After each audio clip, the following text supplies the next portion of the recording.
క్రీస్తునాథుని యందు మిక్కిలి ప్రియ సహోదరి సహోదరులారా, జనవరి 1వ తారీఖు నేను హైదరాబాదులో ఉన్నటువంటి డాన్ బోస్కో పుణ్యక్షేత్రమైనటువంటి డాన్ బోస్కో ఫాదర్ల చేత నడిపించబడుతున్నటువంటి బండ్లగూడ విచారణకి రావటం జరిగింది. దివ్యబలి పూజను సమర్పించి దేవుని యొక్క వాక్యాన్ని బోధించటానికి. నాకు బాగా పరిచయం ఉన్నటువంటి రెవరెండ్ ఫాదర్ వట్టి రాయపరెడ్డి గారితో నేనున్నాను.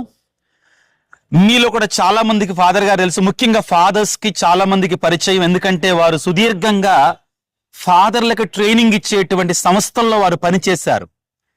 ఇక్కడికి వచ్చినప్పుడు నాకు ఈ వాతావరణం చాలా బాగా అనిపించింది. ముఖ్యంగా డాన్ బోస్కో వాళ్ళు యువతీ యువకులకి ఎంతగానో తమను తాము అంకితం చేసుకొని ఈ ఆధునిక ప్రపంచంలో తప్పిపోతున్న యువతకి వారు మార్గదర్శులుగా వాళ్ళు ఉంటున్నారు. మొదటిగా నాకు ఇక్కడ మనకు కనబడేటువంటి ఈ విషయాన్ని మనకి వివరించవలసిందిగా ఫాదర్ గారిని రిక్వెస్ట్ చేస్తున్నాను. ఏంటి ఫాదర్, డాన్ బోస్కో గారికి అదేవిధంగా యువతి యువకులకి ఇక్కడ కనపడేటువంటిది ఒకసారి వివరించవలసిందిగా మనవి చేస్తున్నాను. మొట్టమొదటిగా మిత్రులైన మీ అందరకు, శ్రేయభిలాషులకు ఈ యొక్క నూతన సంవత్సర శుభాకాంక్షలు. ఈ సంవత్సరం అంతా కూడా ఆ యొక్క దేవుని ఆశీస్సులు, అనుగ్రహాలు మీపై ఉండాలని, మీ కుటుంబాలపై ఉండాలని ఈ యొక్క శుభ సందర్భంలో మీ అందరూ కూడా మేము ఆశీర్వదిస్తున్నాను. మన ప్రీతమ మిత్రుడు విజయరాజ్ ఫాదర్ గారు నాకు ఈ సదావకాశాలు ఇచ్చినందుకు వారికి ధన్యవాదాలు. మరీ ముఖ్యంగా డాన్ బోస్కో గారి గురించి కొద్దిగా నేను పరిచయం చేయదలుచుకున్నాను. ఇటలీ దేశంలోని ట్యూరిన్ పట్టణం దగ్గరలో ఉన్న బెక్కి అనే గ్రామంలో 1815వ సంవత్సరంలో పుణ్య దంపతులైన మమ్మ మార్గరెట్, ఫ్రాన్సిస్ బోస్కో అనే వారికి 3వ సంతానముగా పుణ్య జాన్ బోస్కో గారు జన్మించారు. వారికి 9 సంవత్సరాల ప్రయాణం ఉన్నప్పుడు వారికి ఒక స్వప్నం వచ్చింది, ఒక కళ వచ్చింది. రాత్రిపూట నిద్రపోతున్నప్పుడు వారు ఒక కళని గాంచారు. ఆ కళలో మొట్టమొదటిగా వారు చూసినది ఎంతోమంది పేద యువకులు, ముఖ్యంగా చదువు లేక, ఉద్యోగం లేక, ఎటువంటి పని లేక, దురాటకు అలవాటు పడి, చెరువాటకు అలవాటు పడి, వ్యసనాలకు గురి అయి వారిలో వారు తిట్టుకుంటూ, కొట్టుకుంటూ, దుర్భాషలాడుతూ చేస్తున్న ఒక స్వప్నం కనిపించింది. ఆ దృశ్యాన్ని చూసినప్పుడు యువకుడుగా ఉన్న జాన్ బోస్కో గారు కూడా ఆవేశంతో, ఉద్రిక్తతో వారి మధ్యలోకి వెళ్ళి, దృఢముగా ఉన్నాడు కాబట్టి వాళ్ళని కొట్టడం ప్రారంభించాడు. ఆ విధం జరుగుతున్నప్పుడు క్రీస్తు భగవానుడు కనిపించారు. మన వెనక ఉన్నది యేసు ప్రభు స్వరూపం ఉన్నది. అక్కడ క్రీస్తు భగవానుడు కనిపించి జాన్ బోస్కో గారితో, బాలుడితో ఈ విధంగా అంటున్నారు, నీవు ఈ యొక్క పేద అనాథ యువతి యువకుల హృదయాలకు పొందాలంటే, వారి యొక్క హృదయాలను జయించాలంటే ఈ విధముగా నీవు కూడా వారి వలె దుర్భాషాడటం కాదు, లేదా వారి వల్ల వాళ్ళని కొట్టడం కాదు, లేదా వాళ్ళని గద్దించడం కాదు, ప్రేమపూర్వకముగా వారి యొక్క హృదయాలను పొందాలి, జయించాలి అని చెప్పి యేసు ప్రభు ఆ స్వప్నం చెప్పినారు. అదే విధముగా మరొక మాట చెప్పినారు యేసు ప్రభు, నేను నీకు ఒక టీచర్ని లేదా ఒక గైడ్ని నీకు ప్రసాదిస్తానని చెప్పినారు. అప్పుడు యేసు ప్రభు తన తల్లి అయిన మరియమ్మ గారిని తీసుకొని వచ్చారు స్వప్నంలో. ఆ విధముగా ప్రభువు మరియ తల్లి ఇద్దరు కూడా ఆ యొక్క 9 సంవత్సరాల ప్రాయం గల డాన్ బోస్కో గారికి స్వప్నంలో కనిపించారు. అంటే ఇప్పుడు ఆ మధ్యలో ఉంది డాన్ బోస్కో గారు, ఆ మధ్యలో డాన్ బోస్కో, ఆ మధ్యలో మరియమ్మ గారు చేయి వేసినారు డాన్ బోస్కో గారు. జాన్ బోస్కో అంటే చిన్నప్పుడు. అప్పుడు డాన్ బోస్కో అడుగుతున్నారు, ఎవరు ఈమె అని అడుగుతున్నారు. అప్పుడు యేసు ప్రభు విధంగా అన్నారు, మీ తల్లి అమ్మ మార్గరెట్టికి ప్రతిరోజు కూడా 3 పర్యాయములు మంగళవారం చెప్పింది, త్రికాలు చెప్పని చెప్పింది. 3 పర్యాయములు, ఉదయము, మధ్యాహ్నం, సాయంకాలము. ఎవరు ప్రార్థన చేస్తున్నావో ఆ మంగళవారం జపము ఆమె ఈ తల్లి మరియమాత అని చెప్పి యేసు ప్రభు స్వయముగా జాన్ బోస్కో గారు పరిచయం చేశారు. ఆ విధముగా ఆనాటి నుంచి జాన్ బోస్కో గారిని తన యొక్క సంరక్షణలో మరియమ్మ గారు తీసుకున్నారు. ఈ విధముగా చిన్న ప్రాయంలో ఉన్నప్పుడే ఆ స్వప్నములో యేసు ప్రభు మరియ తల్లి స్వయముగా జాన్ బోస్కో గారికి ఈ ఒక పెద్ద పనిని అప్పగించారు, ఆధ్యాత్మిక పనిని అప్పగించారు. ఏంటిది? యువకుల యొక్క ఆత్మ రక్షించడం, మరి ముఖ్యంగా పేద అనాథ యువకులకు ఆత్మ రక్షించడం.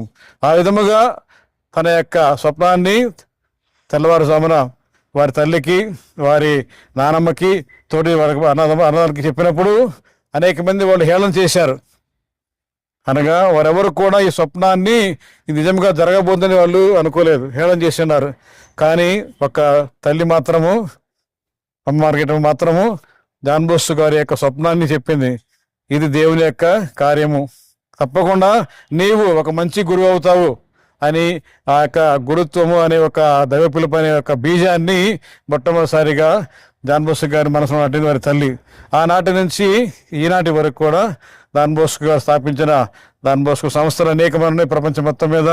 దాదాపు 139 దేశాలలో జాన్ బోస్కో ఫాదర్లు, జాన్ బోస్కో గురువులు, సలేషన్ కుటుంబ సభ్యులు అనేక మంది, నా దైవాంకిత ప్రజలు మాత్రమే కాదు మన కథోలిక విశ్వాసులు కూడా అనేక విధములుగా పేద అనాథ యువత పాటుపడుతున్నారు.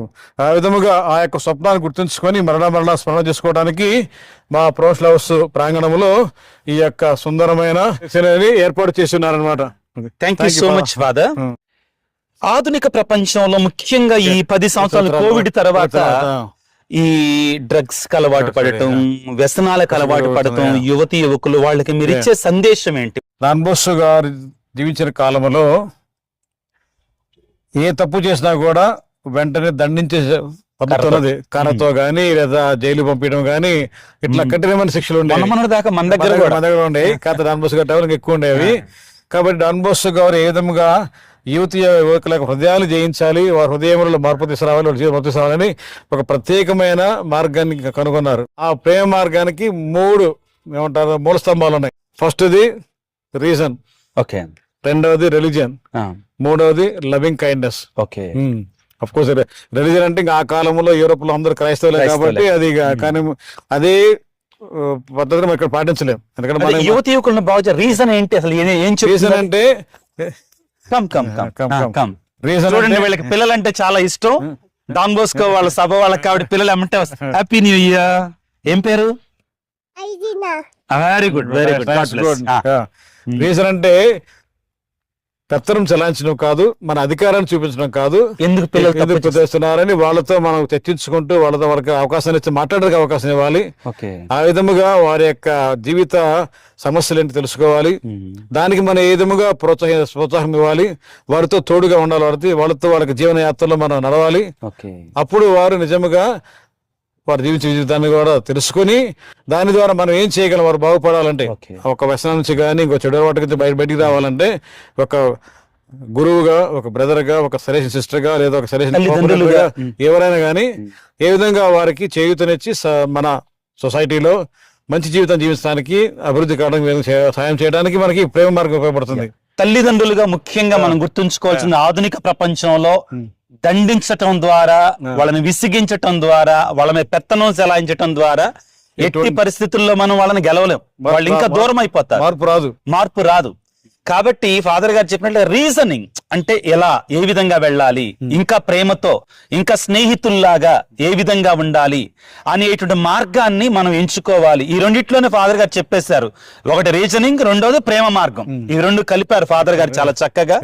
తల్లిదండ్రులారా, ఇది గొప్ప సందేశంగా స్వీకరించండి. యువతి యువకులారా, మీకు కూడా డాన్ బోస్కో గారి మార్గం ప్రేమ మార్గం, ఆ మార్గం నడవడానికి ప్రయత్నం. హైదరాబాదు బండ్లగూడ ప్రాంతంలో నేనున్నాను. ఇక్కడ ఉన్నటువంటి సంస్థల గురించి ఫాదర్ గారు చెప్తుంటే మీకు వీడియో తర్వాత చూపిస్తాను తీసి. ఏమేమి సంస్థలు ఉన్నాయి ఇక్కడ? 4 ఉన్నాయన్నమాట. ప్రొఫెషనల్ హెడ్ క్వార్టర్స్, యువత రీసెర్చ్ బడి అని, ఆ తర్వాత మన విచారణ కూడా డాన్ బోస్కో పుణ్యక్షేత్రం నామకరణం చేయబడింది. సో ప్రతి సంవత్సరం జనవరి చివరి ఆదివారం డాన్ బోస్కో పండుగ చేస్తాం పారిష్ లెవెల్లో. ఇంకా వచ్చే సంవత్సరం మా గుడి సిల్వర్ జూబిలీ ఉన్నది, 20 years అయిపోతుంది గుడి కట్టి. మీరందరూ రావచ్చు, ఫాదర్ గారు తప్పకుండా. డాన్ బోస్కో ఫాదర్ యొక్క ప్రత్యేకత ఇదే ప్రియులారా, యువత, ఎడ్యుకేషన్. ఈ రెంటి ద్వారా యువతని దేవుని మార్గంలో నడిపించాలి, విలువల మార్గంలో నడిపించాలనని వారి యొక్క ప్రయాస. డాన్ బోస్కో గారు మనకు నేర్పించేది అదే. దేవునికి గొప్ప పునీతుడు. నేను కూడా డాన్ బోస్కో గారి గురించి చాలా నేర్చుకున్నాను. వారి ఆధ్వర్యంలో నేను తర్ఫీదు పొందాను. మన న్యూస్వీల్డ్ లో కావచ్చు గాక, సెంట్ పాల్స్ లో కావచ్చు గాక. ఇప్పటి వరకు మీ సమయాన్ని మాకు కేటాయించి, మమ్మల్ని ముఖ్యంగా ఇక్కడికి ఆహ్వానించి దివ్యబలి పూజను సమర్పించే అవకాశం ఇచ్చినందుకు thank you so much father. ఇప్పుడు మేము ఇంకా ఎక్కువగా బాధ్యతాయుతంగా తీసుకొని ఈ డాన్ బోస్కో పుణ్యక్షేత్రాన్ని ఇంకా మంచి విధంగా డెవలప్ చేయాలని చెప్పి ప్లాన్ ఆలోచన ఉన్నది. Yeah. ఇంకా మా డాన్ బోస్కో సంస్థలో యువత యువకులు మాత్రమే కాదు, మన అతిమేత్తరాసనము లేదా ఇతర మేస్తలో ఉన్న యువత యువకులు కూడా ఈ పుణ్యక్షేత్రానికి ఆహ్వానించి కార్యక్రమం నిర్వహించి Yeah. ఇదొక యువతుల పుణ్యక్షేత్రం, యువకుల పుణ్యక్షేత్రంగా మారాలి. ఇది అది మా ఉద్దేశం. ఆ ఉద్దేశం నెరవేర్చడానికి మేము కట్టుబడి ఉన్నాం.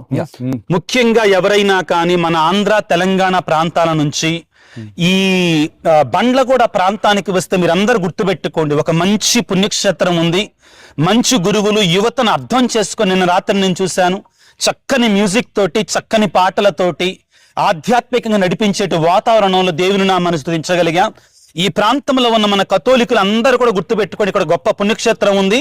కావాలంటే ఆ నంబర్ కూడా పెడతాను, మన పుణ్యక్షేత్రం ఆ యొక్క నంబర్ పెడతాను. ఎవ్వరూ కూడా మాకెవరూ లేరంటే భావంతో ఉండమాకండి, చర్చికి రండి, ఆరాధనలో పాల్గొని. ఆదివారం 4 పూజలు ఫాదర్, 4 మాసెస్, ఈవినింగ్ మార్నింగ్ పూజలు ఉంటాయి.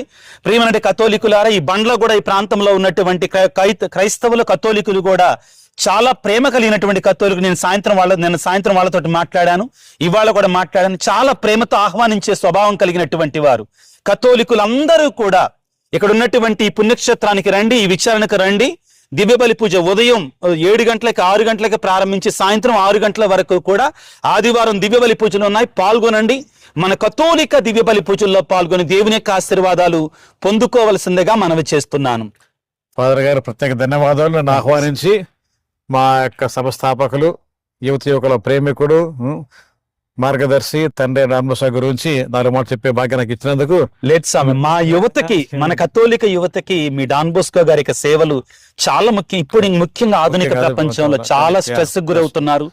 నాతో మాట్లాడుతున్నారు ఫాదర్, మీరు సమయాన్ని కేటాయించి యువతకి అవకాశాలు ఉన్నాయని చెప్పినందుకు, ముఖ్యంగా డాన్ బోస్కో గారి యొక్క ఇంత సుందరమైన దర్శనాన్ని మాకు వివరించినందుకు thank you so much.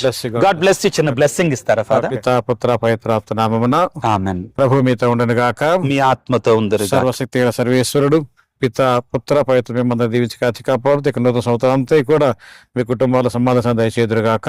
Amen. God bless you. Thank you very much. Thank you father. Thank you father గారు.